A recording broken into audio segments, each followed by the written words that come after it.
Hello, ladies and gentlemen, and welcome back into another edition of Keytime Sports. Please like, comment, share, subscribe. Keytime Sports right here on YouTube, Key City Sports on Instagram, and the Key on Millions.co. Week 6 of the NFL season is in the books. I am going to do a thorough breakdown of every game that happened in Week 6. The first game I am going to cover is the Philadelphia Eagles and the New York Giants. Now, we all know that the Eagles have bumps in the road when it comes to their offense.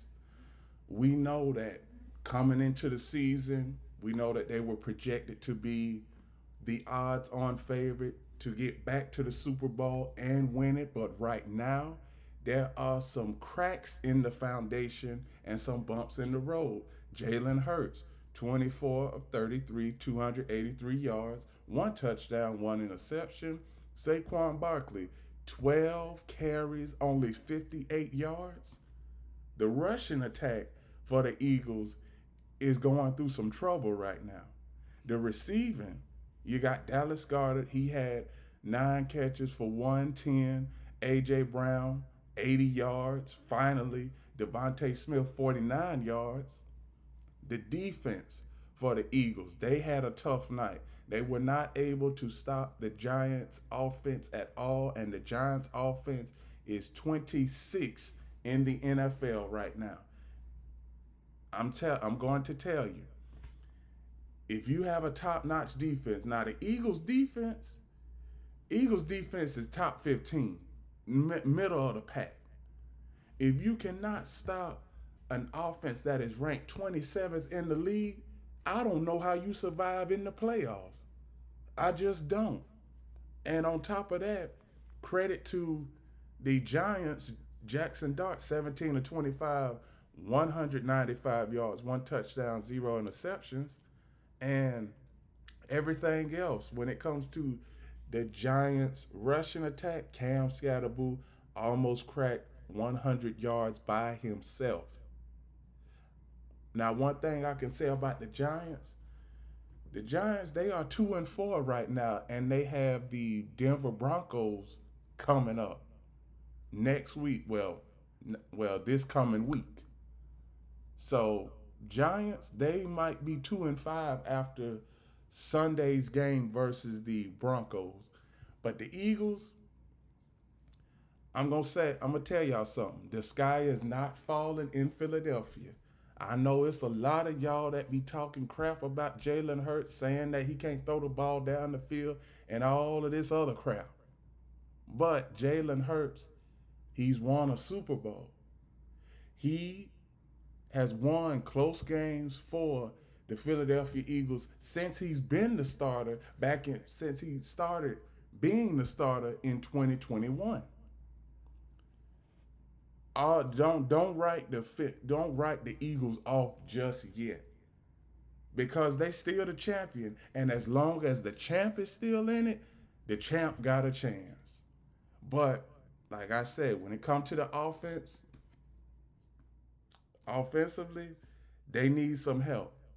And as you can see, 1 of 9 on third down. I always say, when you 1 of 9 on third down and your defense is not playing up to par, you're going to have some trouble. The Giants, 11 of 16 on third down.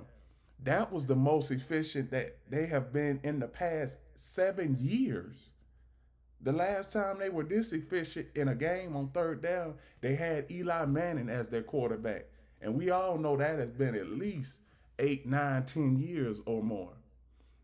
One thing I can say is the New York Giants, they have their franchise quarterback in Jackson Dart. The Eagles, it's almost like we got to wait and see what the Eagles are going to do, because the last couple of years they've had early season struggles. A couple years ago they started out 4-1. They started out 10-1, and then they started to drop off at the end of the season. Last year they started out 2-2, and went on a 9-game winning streak and won the Super Bowl.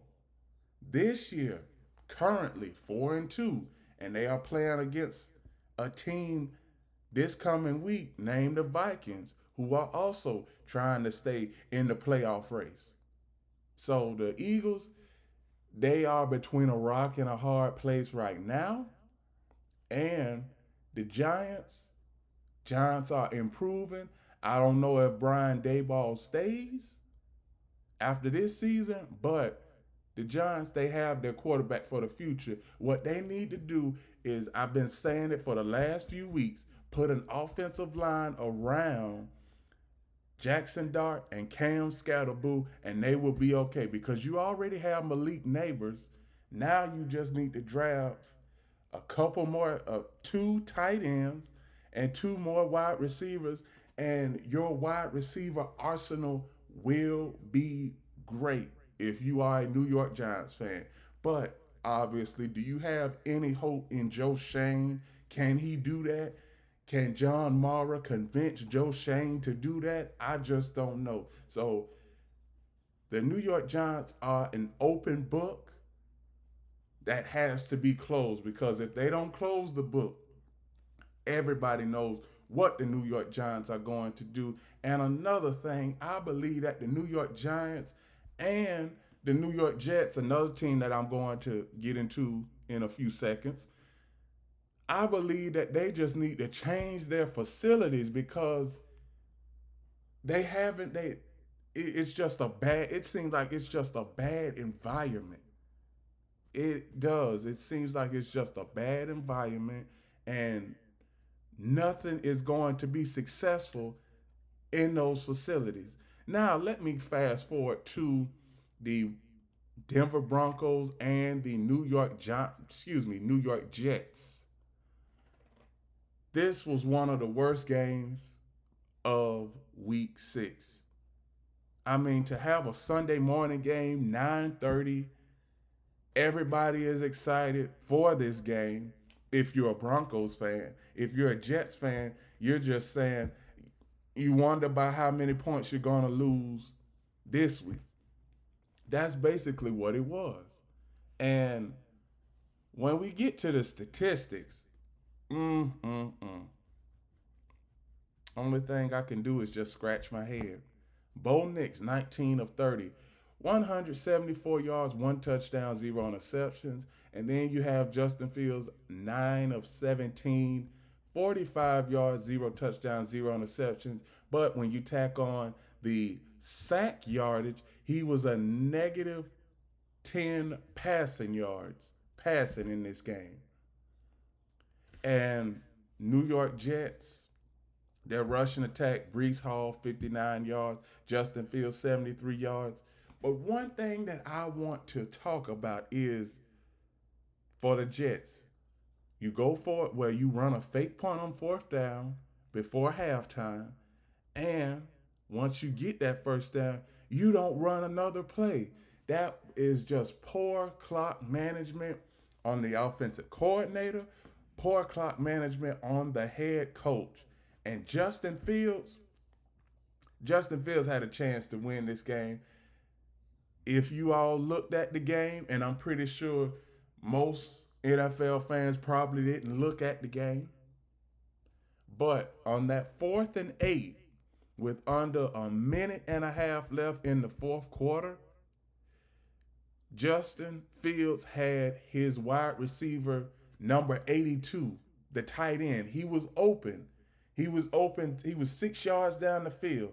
And if he hits him in stride, the Jets probably get a first down and probably go on to win the game. But Justin Fields, he took a sack. Well, he didn't. Well, excuse me, that was the play before.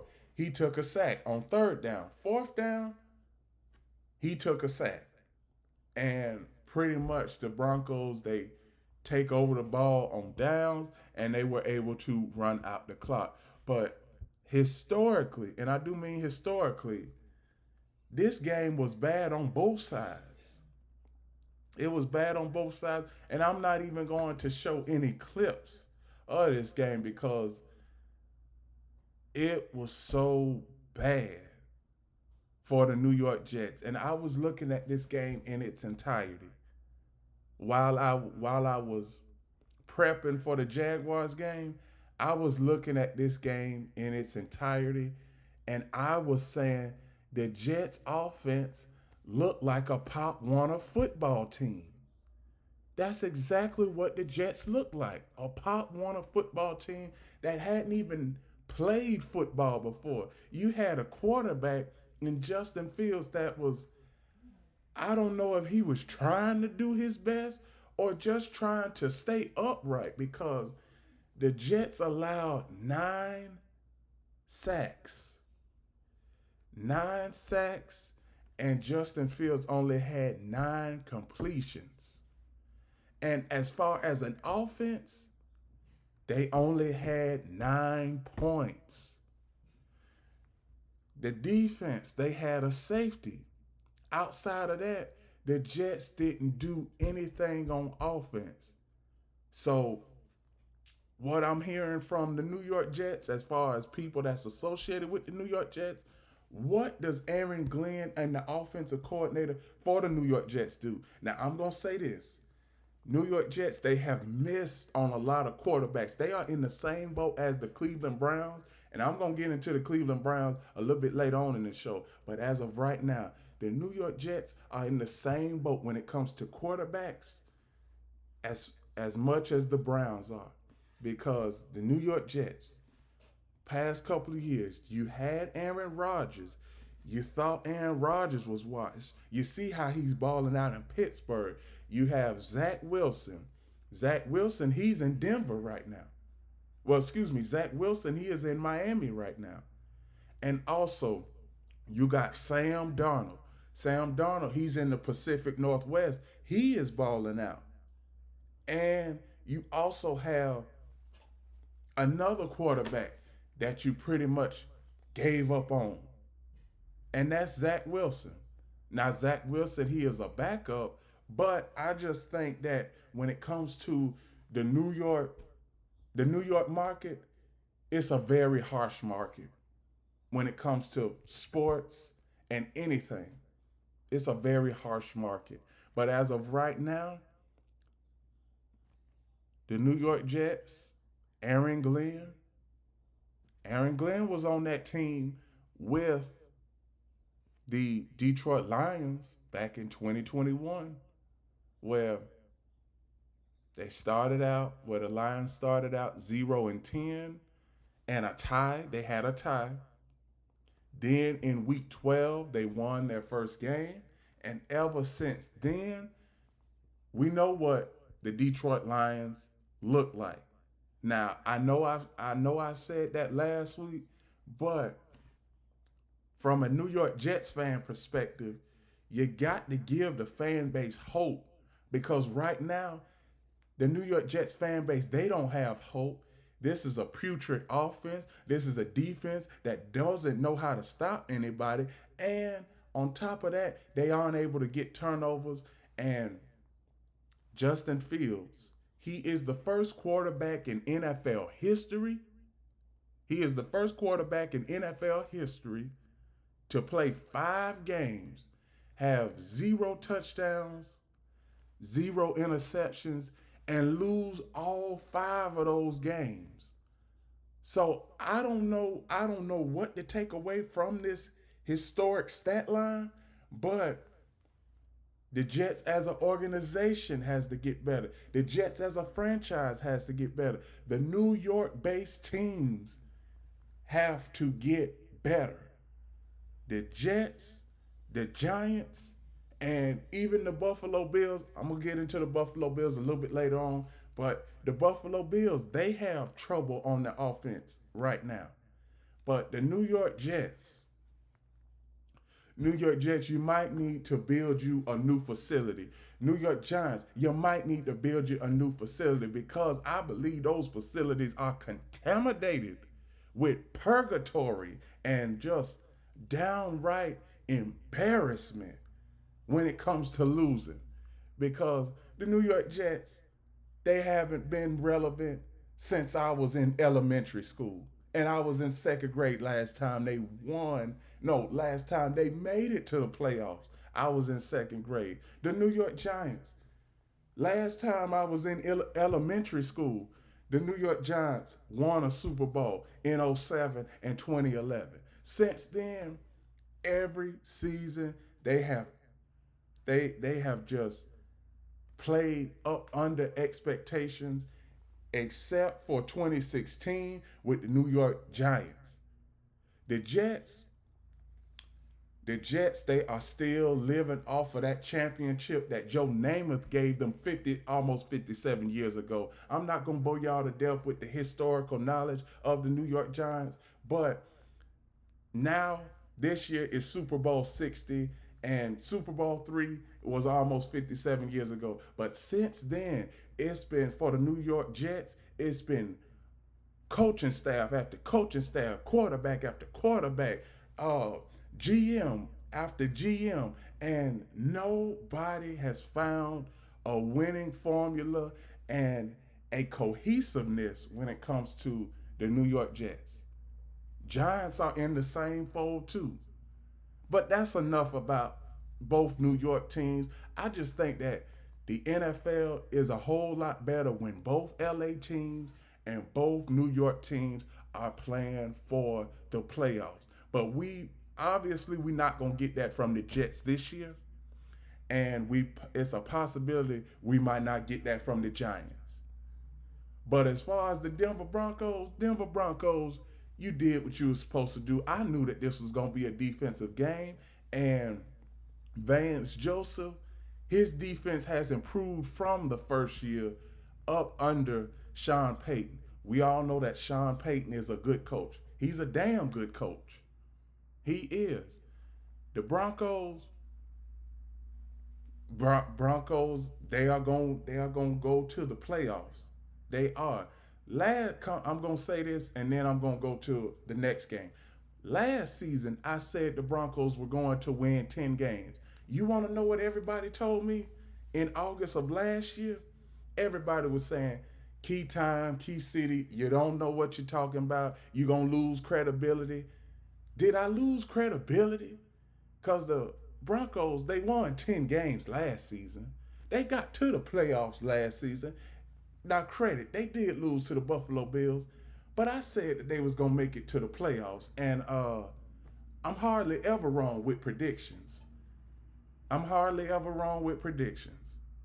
Now, Broncos, you did what you were supposed to do. You got the Giants coming to the Mile High City this coming week.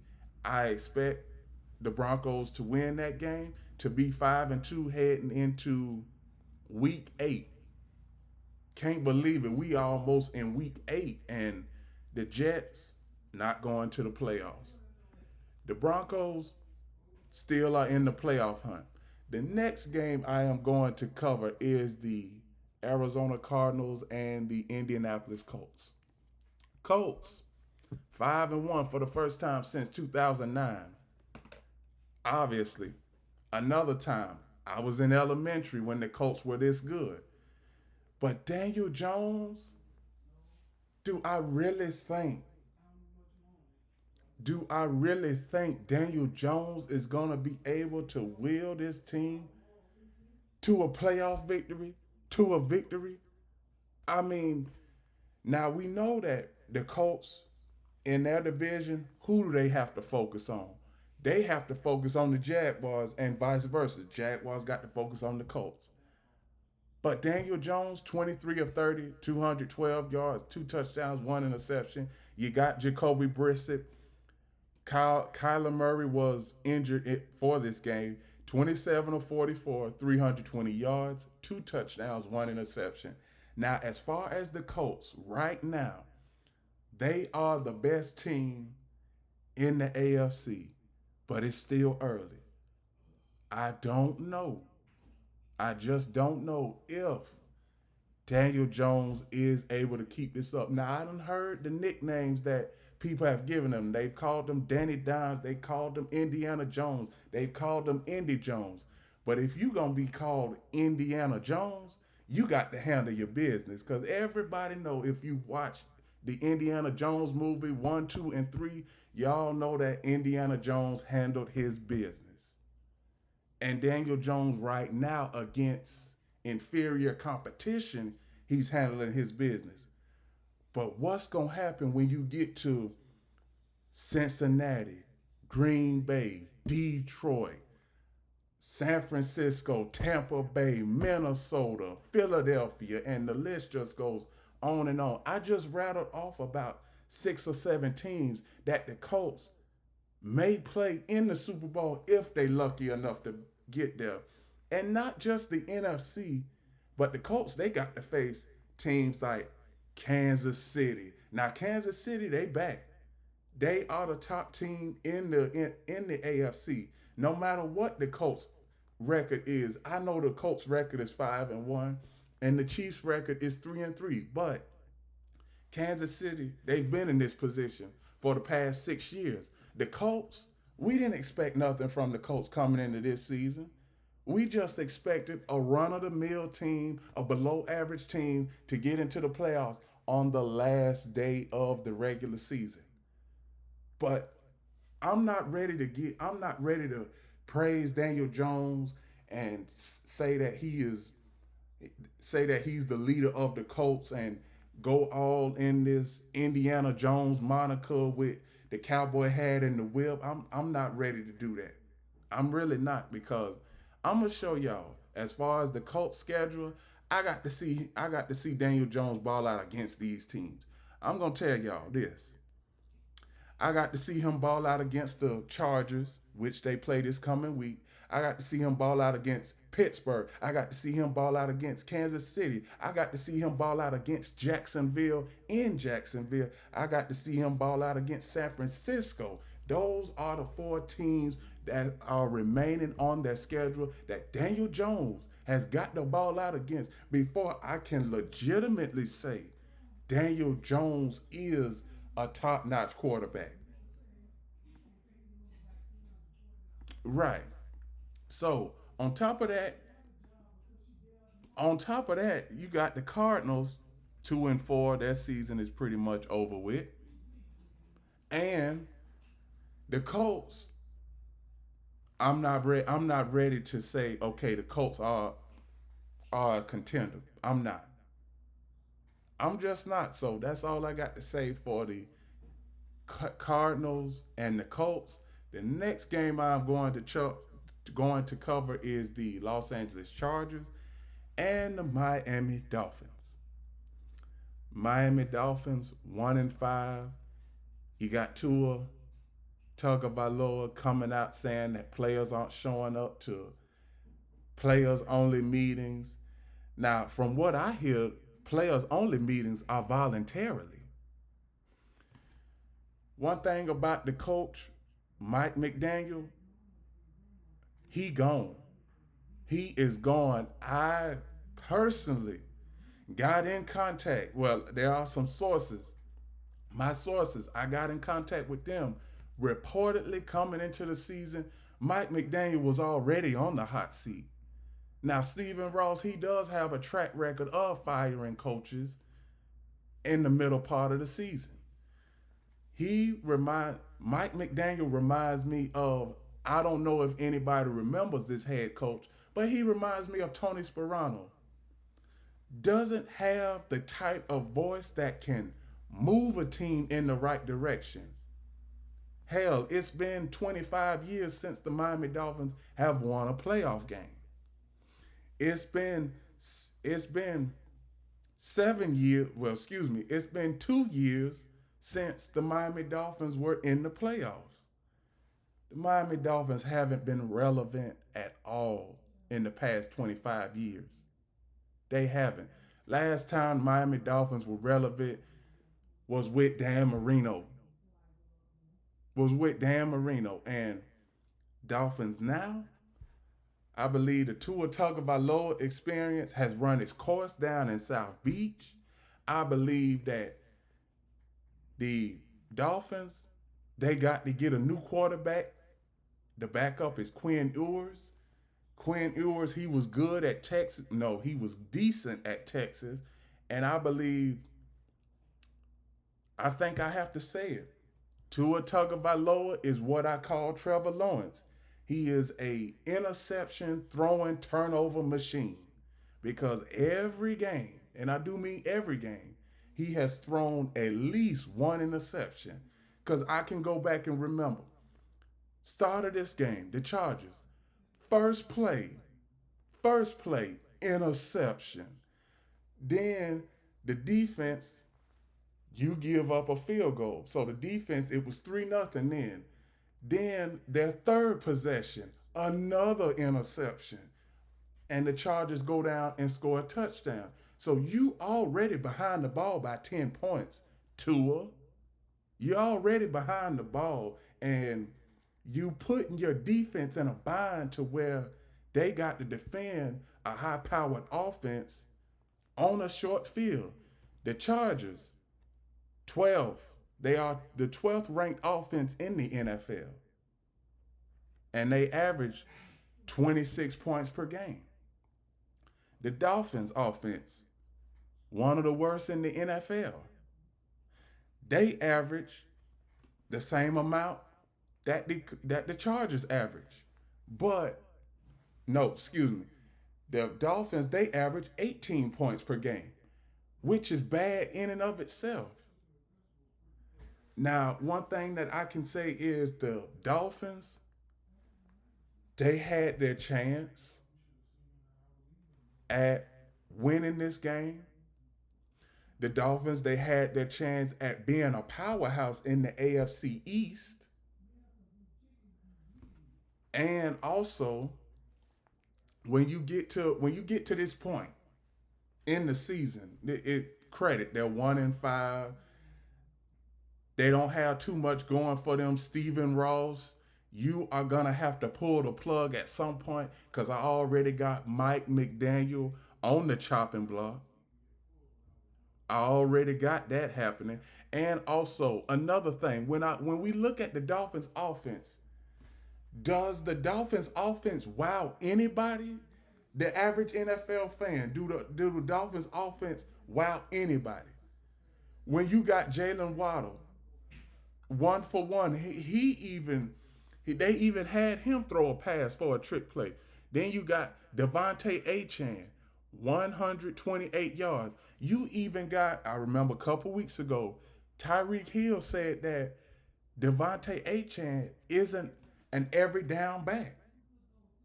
He's not an every down back. So you got so much turmoil, vitriol, and whatever adjective you want to use going down in Miami. But like I said, before the season, reportedly, my sources, they told me that Miami is not it this season. And we see it. When you have players only meetings after the first game, you know your season is over with. You know that. So the Chargers did what they were supposed to do. 4-2, you were supposed to beat this team into oblivion, but you won on the last play of the game. A win is still a win, but the Chargers, they have a lot to improve on. And here are the statistics throughout this game. Efficiency was bad on both sides. 6 of 15 for the Chargers, 5 of 11 for the Miami Dolphins. It was just bad on all sides of the ball for both teams. 1-5, and you got the Chargers at 4-2. The next game I'm going to cover is the New England Patriots and the New Orleans Saints. New England Patriots are the number one team in the AFC East right now after last night's debacle that happened in the ATL with the Buffalo Bills. The Patriots are supposed to be a team that I predicted coming into this season they might be able to make the playoffs, but now I'm going to say this, the Patriots, they are way ahead of schedule. They are way ahead of schedule. And you can also see that Drake May, 18 of 26, 261 yards, 3 touchdowns, 0 interceptions.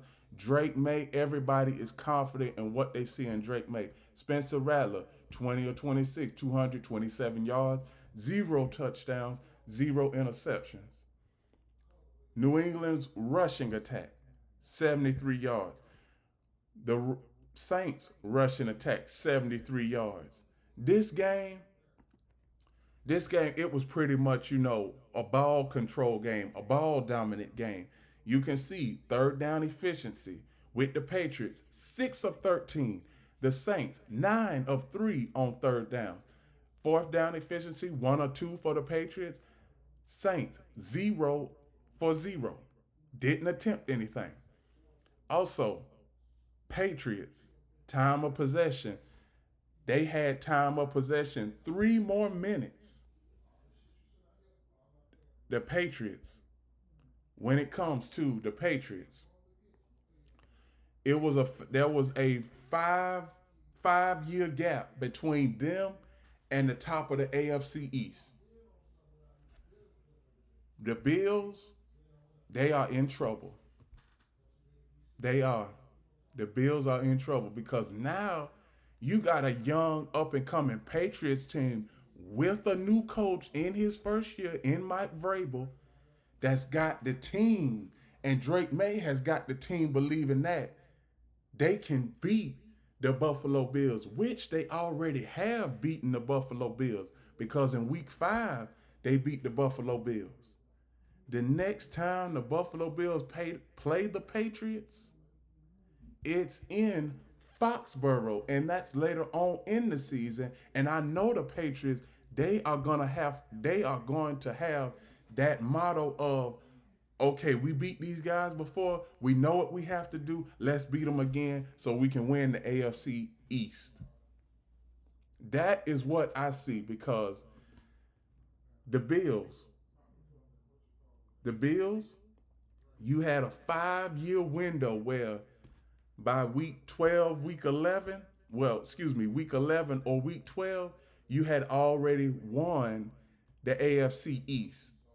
Now you get a team like the Patriots, who is a young up and coming team that don't have nothing to lose. Nobody, and I do mean nobody, had the Patriots going to the playoffs except me this year. And that was just a dark horse. Now you get to this point in the season where the Patriots are 4-2. They have pretty much I'm going to say, when it comes to the rest of their schedule, rest of the Patriots schedule is pretty much manageable. You got the Titans this week. You got Cleveland, Atlanta, Tampa Bay. Now, Tampa Bay may give them some problems. You got the New York Jets. We already know how the New York Jets are. You got the Cincinnati Bengals. You got the New York Giants.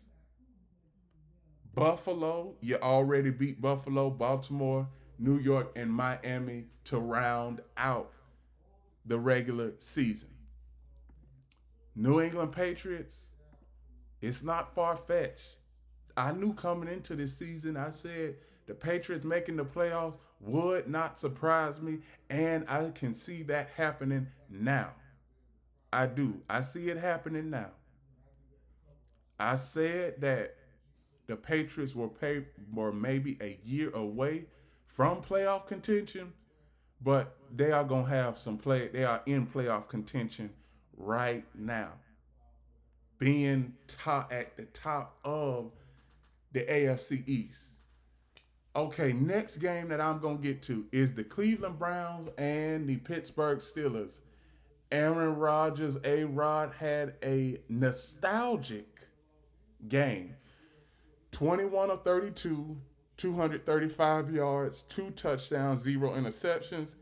Dylan Gabriel, 29 of 52, 221 yards, 0 touchdowns, 0 interceptions.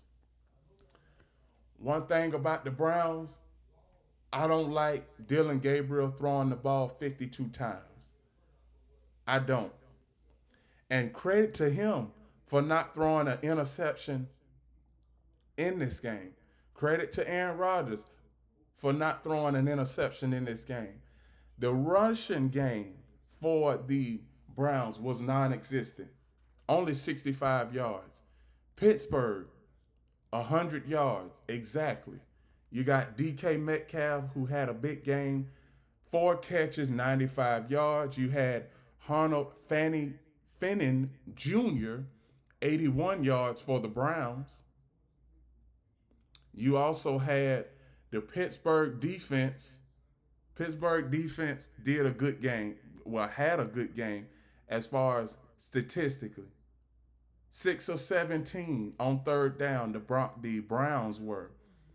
Also, the Steelers, 5 of 13. So, what we realize is the Steelers, they are able to win the AFC North. They are, because the Ravens are 1-5. Their season is pretty much done. The Cincinnati Bengals, Steelers play the Cincinnati Bengals on Thursday. That could be a win.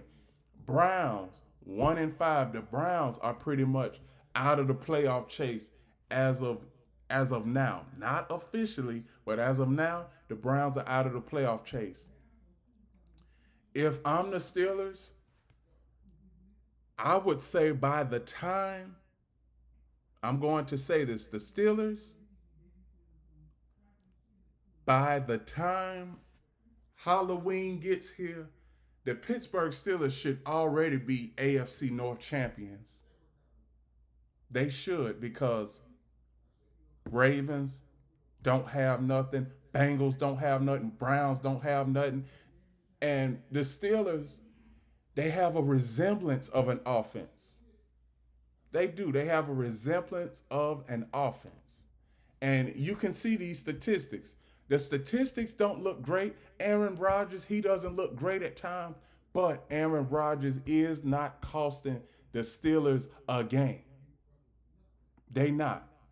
The Steelers, they are going to win the AFC North. They are. They are. The next game I'm going to cover is the Dallas Cowboys and the Carolina Panthers. I got to take a step back on this game. I do. The Dallas Cowboys, y'all already know the Dallas Cowboys are my team, and my defense is not doing what it needs to do in order to get off the field, let alone just win a game, but just getting off the field. Dak Prescott, he is playing the best ball of his career. 25 of 34, 261 yards, 3 touchdowns, 0 interceptions. You had Bryce Young. Bryce Young is coming into the fold. 17 of 25, 199 yards, 3 touchdowns, 1 interception. The Dallas rushing attack. Really? The Dallas rushing attack? Only 31 yards? Only 31 yards, Dallas? Come on now. Come on now, Dallas. You only gave me 31 yards Sunday. But the offense, I don't have a problem with the offense. I don't have a problem with the run game. What I have a problem with is Dallas defense.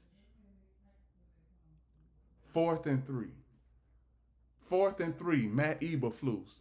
It is 4th and 3. You got a chance to win the game. 4th and 3, and you got your cornerbacks lined up 10 yards off of the receivers. That's a fireable offense. But I know that Jerry, we already know that Jerry, he is not going to go get a better defensive coordinator. He doesn't know that.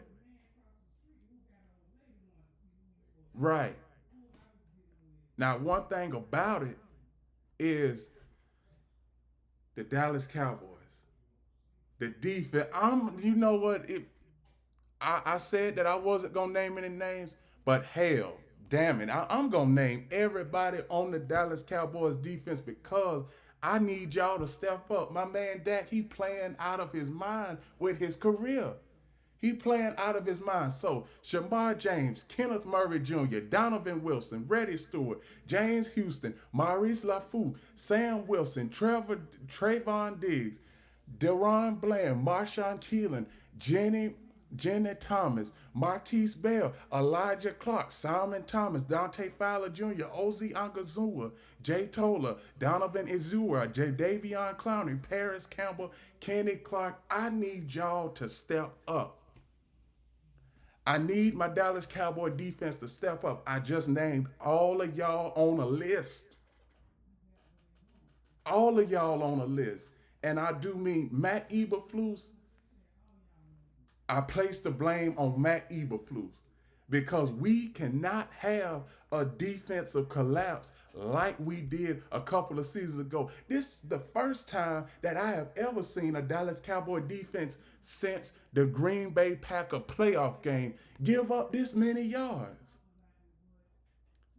Give up this many yards. And I'm telling you, all my Dallas Cowboy fans out there, and even me, as far as Dallas Cowboy fandom, we demand a better defense.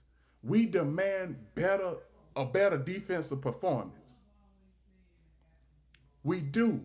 We demand a better defensive performance because when you look at these statistics, third down, I'm going to tell you, third down, the Dallas Cowboys ain't had no business losing this game.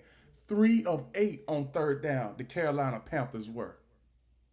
I always say when a team is 3 of 8 or something on third down, they have no business losing this game. The Cowboys were 5 of 12 on third down. They should have won this game. I don't know. I don't know what to take away from the Dallas Cowboys defense. Michael Irvin, I remember Michael Irvin, he said this. I don't know what to take away from the Dallas Cowboys defense because week one, we was looking so great.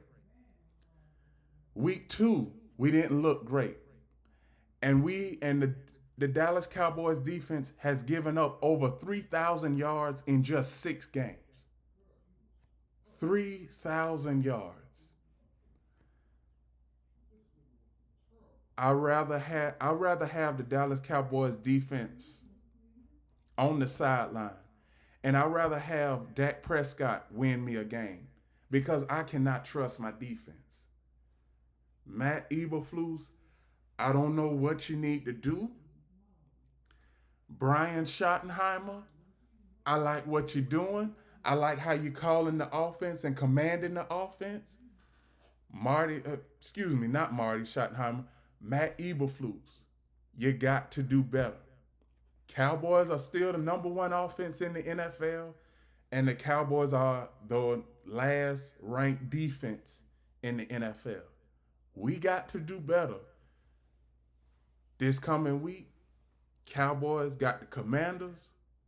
The winner of that game will be second place in the NFC East. Because the Washington Commanders, they lost last night too. The NFC East is wide open, America. The Eagles aren't running away with the division. The Commanders aren't running away with the division. The Dallas Cowboys have a fighting chance to win this division. Jerry, Mr. Jones, Mr. Jones, Mr. Jones, I've been putting in my verbal application to help you out. To help you out. And we need some help, Jerry. We need some help on defense. We do. We do. We need some help on defense. So that's all I got to say about the Dallas Cowboys and the Carolina Panthers. The next game I am going to cover is the Seattle Seahawks and the Jacksonville Jaguars. Seattle Seahawks, they lost the previous week, came to Jacksonville, won their first won the game, and the Seattle Seahawks are road warriors because they won 9 straight games on the road, which is odd because when it comes to the Jaguars, the Seahawks and the Jaguars are in the same boat. The Jaguars are the best defense when it comes to getting turnovers and takeaways. The Seahawks are the second best when it comes to getting defensive takeaways. Trevor Lawrence, 27 of 42, 258 yards, 2 touchdowns, 0 interceptions. Sam Darnold, 16 of 27, 295 yards, 2 touchdowns, 0 interceptions. The Jaguars, the the Jaguars, when you have a win over the Kansas City Chiefs, people are expecting you to take the next step when it comes to the Jaguars. You can't beat top notch competition. You can't beat Buffalo. You can't beat Kansas City and then have a flat tire versus Seattle, an average team, because I don't believe in what Sam Darnold is doing. Now, Sam Darnold, he's a $30 million man. Credit. He is playing the way he needs to play. He's not messing up the game. He is not costing his team a game. But now the onus is back on the Jaguars because the Jaguars, you got the you got the Indianapolis Colts, number one in the AFC. The Jaguars is the number 15 in the AFC right now. If the playoffs started today, the Jaguars would be playing the Chargers. Chargers have a top defense. Jaguars have a top defense. But let me get to the offense. Offensive line, where were you? Where were you Sunday? I was looking at the game and I said, this offensive line is straight garbage, hot garbage. And it was a lot of times where I was looking. When the Jaguars scored the touchdown to make the lead, well, to make the deficit 20-12, Liam Cohen, he wanted to go for two, but in that situation, you go for one to get it back to a 7-point game. That's what you do. You go back to get it to a 7-point game. Now, me, I'm just a spectator. I'm just a journalist. But if I was the head coach of the Jaguars, I wouldn't have went for a 2-point conversion right there. I wouldn't. I wouldn't have had. I wouldn't have went for a 2-point conversion. I would have went for 1 point because it would have been 20-13. Instead of 20-12, you got to get a touchdown and a 2-point conversion to send the game into overtime. And doesn't even have and the running game for the Jaguars was non-existent. The running game for the Seahawks was non-existent. It was. Now the Jaguars in this case, they got the Rams this coming week. And we already know how the Rams look on offense. The Seahawks are toe-to-toe when it comes to 49ers. 49ers and the Seahawks have the same identical record at 4-2. Third down efficiency. I don't even see how the Seahawks won this game. I don't. 1 of 12 on third down. Historically, you're supposed to lose a game when you go 1 for 12 on third down. 4 of 16 on third down isn't much better, but the Jaguars had their chances of winning this game. They did. And you can see time of possession. Jaguars had more minutes than the Seahawks, But the Seahawks scored touchdowns instead of field goals. And that is what won the Seahawks this game. The Jaguars, what they need to do, they don't need to have a tailspin. They don't. You lose a game, you come back and you got to win. Because you losing twice and the Colts possibly being 6-1 after Sunday, it won't look good. It doesn't. It doesn't look good for the Jaguars right now. And I'm not saying that the sky is falling and all of this other foolishness that everybody wants to say. One thing about it is the Jaguars, I'm not going to say that they had a Monday night hangover. I am going to say, well, for the average NFL fan that's just into fandom, NFL fandom, the Jaguars, they had a Monday night hangover. But to all my fans that want me to go fully in depth of what's going on with the Jaguars and what transpired and what I saw on Sunday, I saw a Jaguars team Sunday. The offense looked inept. The offense was inept versus the Chiefs, but they were lucky to win that game. Now, people are at a crossroads when it comes to the Jaguars. How do you win against a top-notch team on Monday night, but come back the following week and lay an egg? How is that? Because the Jaguars, we know that they are a team that is trying to find consistency. Trying to find consistency. So the Jaguars this week, they have the Rams. Hopefully they win versus the Rams. Hopefully, because 5-2, and who knows, the Colts, they'll probably slip up and lose a game here and there.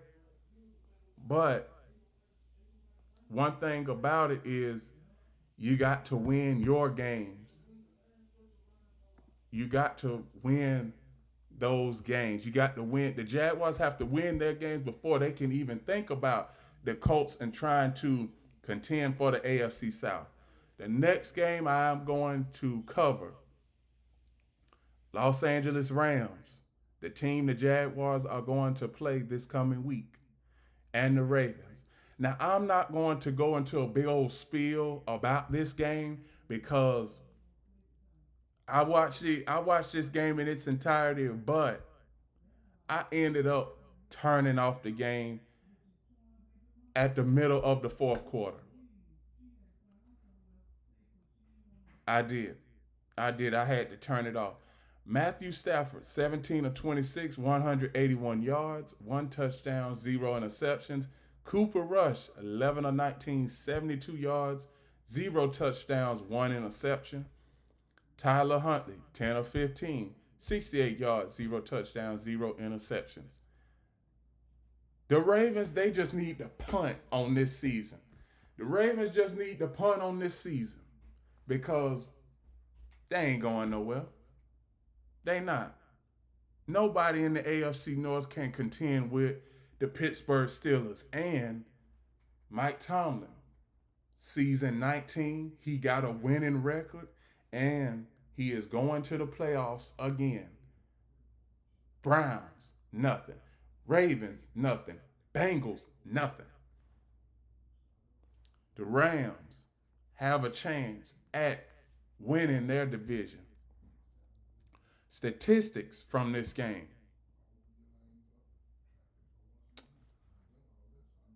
One, Ravens, 7 of 17 on third down. Rams, 4 of 10 on third down.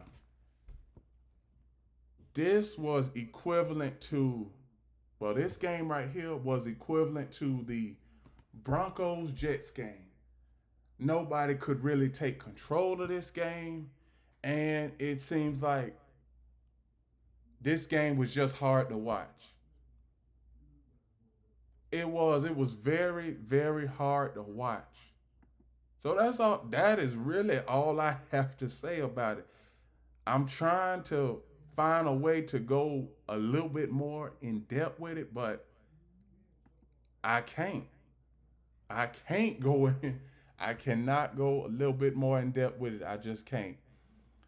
The next game I'm going to cover is the Tennessee Titans and the Las Vegas Raiders. Geno Smith, 17 of 23, 174 yards, one touchdown, one interception. Cam Ward, 26 of 38, 222 yards, one touchdown, one interception. Reportedly, I am hearing that Pete Carroll may be on the hot seat. Now, I think it's a little bit too early to be putting Pete Carroll on the hot seat. I do. But we know that former Titans head coach Brian Callahan was fired yesterday. We all know that. Titans 1-5. They don't have nothing.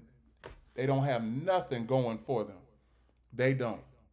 The Raiders 2-4. They have nothing going for them at all. Here are the statistics for this game. This is another game that I pretty much wasted my time watching, just trying to get some content and analysis for the game. But after the start of the fourth quarter, I turned away from this game. I turned away from this game because it was just downright awful. Downright awful and bad. And when you look at these statistics, the statistics on this game, awful. 3 of 13 for the Titans on third down. 6 of 13 for the Raiders on third down. And it is like, the Raiders, you got one of the best quarterbacks. Well, I'm not going to say that, but Tom Brady, you got one of the best quarterbacks at that table in Tom Brady. Tom Brady, he's the owner. He has part ownership of the Raiders. Mark Davis, you need to get in touch with Tom Brady to see what quarterback you need, because Geno Smith ain't it. Only reason why the Raiders got Geno Smith was because Pete Carroll was able to get to the playoffs with Geno Smith his last stint with the Seattle Seahawks. That's the only thing. So that's all I have to say for the Raiders. The next game I'm going to cover is the Cincinnati Bengals and the Green Bay Packers. Green Bay Packers get back to their winning ways. Jordan Love, 19 of 26, 259 yards, one touchdown, one interception. Joe Flacco, inconsistent Flacco, as I like to call him. Inconsistent Joe. 29 of 45, 219 yards, two touchdowns, zero interceptions. And Cincinnati Bengals, what are we doing? What are we doing? Because Cincinnati Bengals, they not going anywhere. Ocho, shout out to Ocho. Ocho, I hate to see you put all your eggs in one basket. But the Bengals, they aren't making the playoffs, man. They are not making the playoffs. The one thing, the rushing attack for the Packers, 153 yards.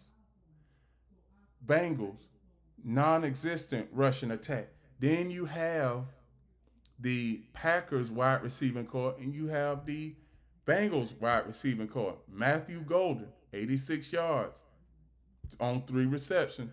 Jamar Chase, he's pretty much the bell cow wide receiver of the Bengals. 10 receptions, 94 yards. All in all, I knew the Packers were going to win this game.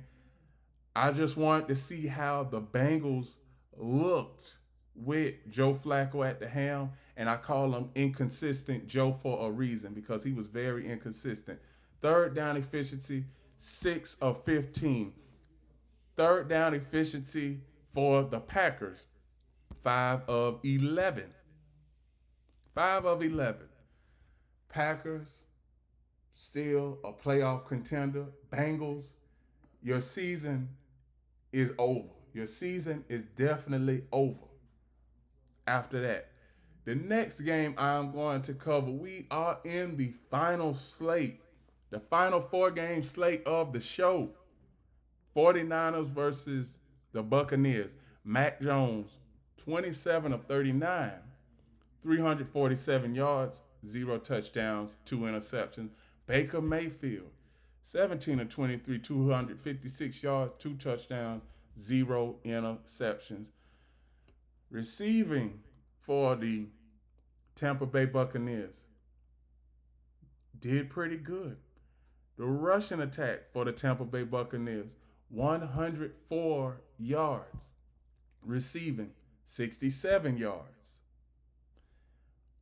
When it comes to the Buccaneers, I keep on hearing people saying, well, I keep on hearing this over the last, I'm going to say over the last 36 hours, I've heard that by default, the Buccaneers are the best team in the NFC.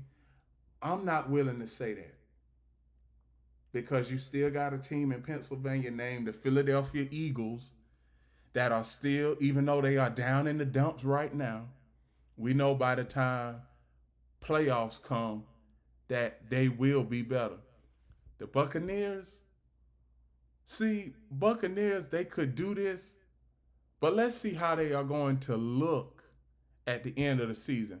Now, I wouldn't be surprised if this is a preview of the NFC Championship game, the 49ers and the Buccaneers. I would not be surprised because Kyle Shanahan, he's got the kind of team that can get to the playoffs and get to the NFC Championship game. As far as winning the NFC Championship game, going to the Super Bowl and winning the Super Bowl for Kyle Shanahan, he's had a tough time doing that. He has. The Buccaneers, in this case, the last 5 seasons have made it to the playoffs. They've always been in the thick of things. Let's see what the Buccaneers can do towards the end of the season. Statistics for this game. Third down efficiency, 7 of 16. The Buccaneers, third down efficiency, 3 of 8. Buccaneers shouldn't have won this game, but there were a couple of plays here and there on third down that pretty much was the telltale sign that the Buccaneers were going to win this game. It was. Now, future outlook for the Buccaneers, NFC South is pretty much theirs. Future outlook for the 49ers, I could see them week 16, week 17 trying to fight their way to get a playoff spot. I do.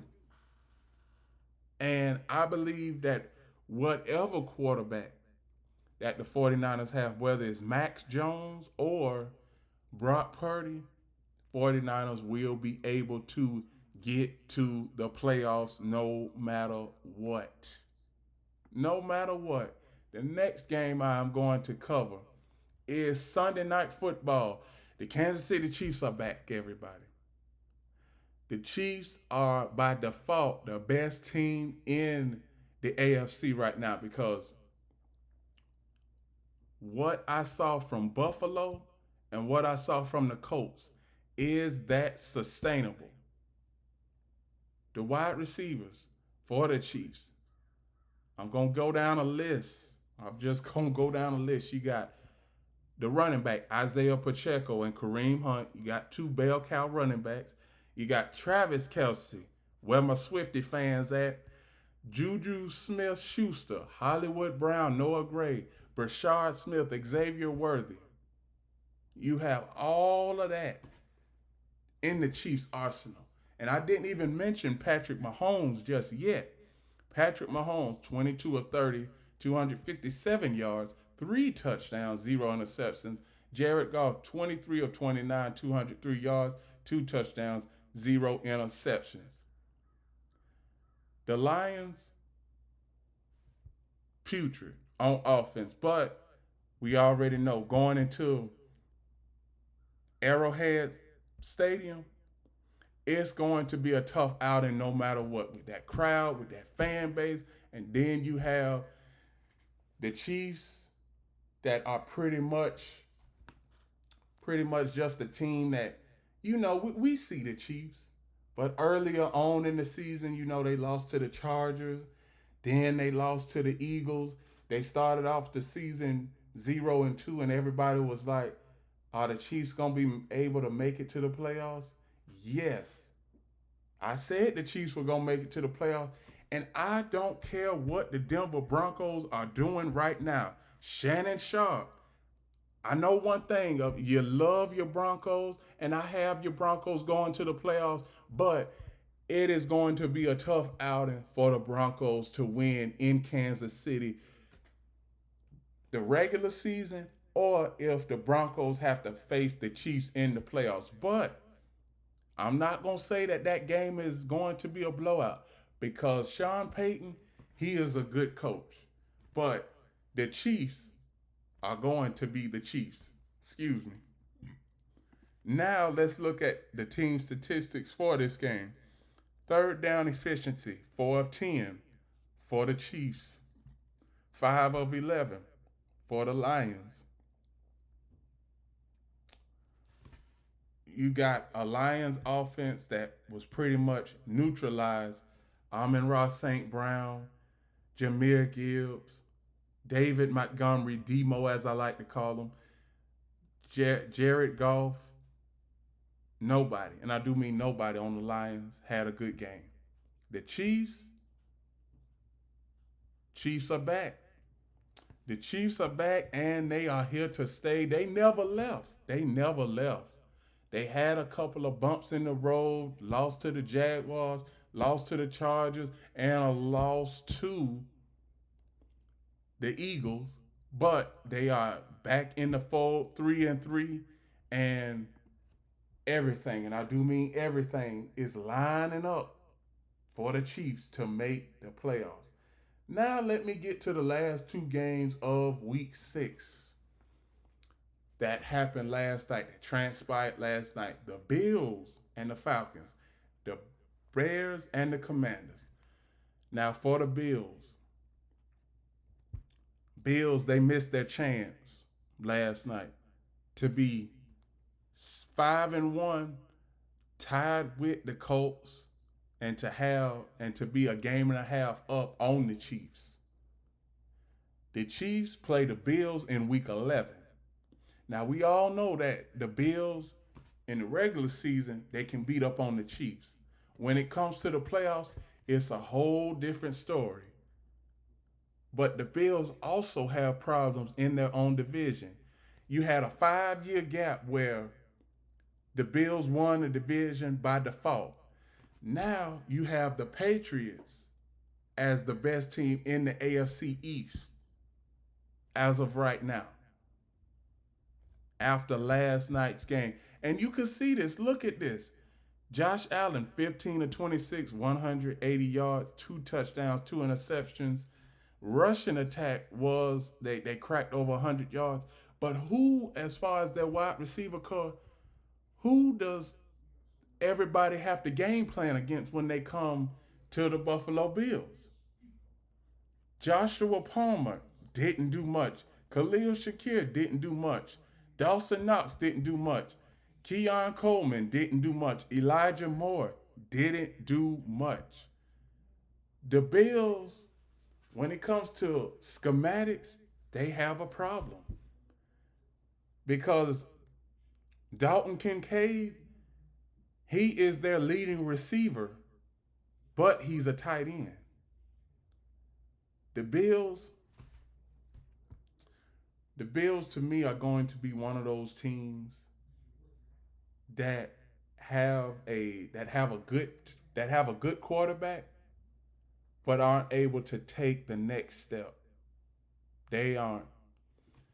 And I go back to a couple of seasons ago, 2022, where the Chiefs went to Buffalo, and Buffalo, they had them dead in the water. But the Chiefs some way, somehow come out of that game, that playoff game, victorious. Now the Falcons, they are 3-2. Falcons are 3-2. Bucks are 5-1, game and a half up on the Falcons. We don't know what the Falcons are going to do. We don't know what the Bills are going to do, but I believe the Bills are the second best team in the AFC by default because the Colts, there is no way I'm putting the Colts number one over the Chiefs. No way. The Bills, I have them number three. Well, excuse me. The Bills, I have them number two. I have the Colts at number three. I have the Chargers at four. Jaguars at five. That's who I have. The Chiefs, by default, they are number one. The Falcons, fighting for a playoff spot, or a wild card playoff spot. That's what I see coming from them. Outside of that, the statistics for this game, I mean, it really wasn't much. It was like last night, this Monday night game last night, it was pretty much stale. Nobody on the Buffalo Bills or the Falcons, pretty much, they didn't wow you. They didn't wow you. It was pretty much a defensive game until the last few seconds where the Falcons pretty much kicked the field goal and it was pretty much game over then. Now, that's all I have to say for the Bills and the Falcons. The last game of week 6 was very, and I do mean very entertaining, but they did have some turnovers. The Washington Commanders did have some turnovers. Jaden Daniels, 19 of 26, 211 yards, 3 touchdowns, 1 interception. Caleb Williams, 17 of 29, 252 yards, 1 touchdown, 0 interceptions. Rushing attacks for both teams did pretty good. Receiving cores for the Bears, great. Receiving core for the Commanders did great. Statistically, third down, and I always have that as a key. Third down. No team had a good game had a good night on third down. The Bears were 3 of 10. Washington Commanders were 3 of 8. The Bears 3-2. First time in a while that they have been 3-2 after 5 games. The Commanders 3-3, and you are headed to your arch rival, the Dallas Cowboys Stadium, AT&T Stadium, to play the Dallas Cowboys this coming week. Commanders, do they have a NFC Championship hangover? And has Jaden McDaniels fallen into that sophomore slump? I don't think so. I just don't. I don't think so. But as of right now, the Commanders, they don't look good on offense. They had multiple turnovers last night. Penalties. The Bears had 84 penalty yards and somehow still won the game. And they did. They still won the game. Future outlook, Bears. The Bears might be facing the Packers or the Lions for the best team in the NFC North. I believe that when it comes to the NFC North, 3 of those teams can make it to the playoffs. Now, if all 4 of those teams, the Packers, Lions, Bears, and Vikings, if they make it, that'll be the first time in NFL history where a whole division bracket in NFL history has made it to the playoffs. The Washington Commanders, they have trouble too on offense and defense. So we are going to see what the Commanders can do against the Cowboys and what the Cowboys can do against the Commanders. And with that, those are my reactions to week 6 of the 2025 NFL season. Please like, comment, share, subscribe. Click the notification bell to get notified of all of my reaction video shows and other content. Keytime Sports right here on YouTube. Key City Sports on Instagram. The Key on millions.co. And remember, everybody, one last thing. The key is always on time.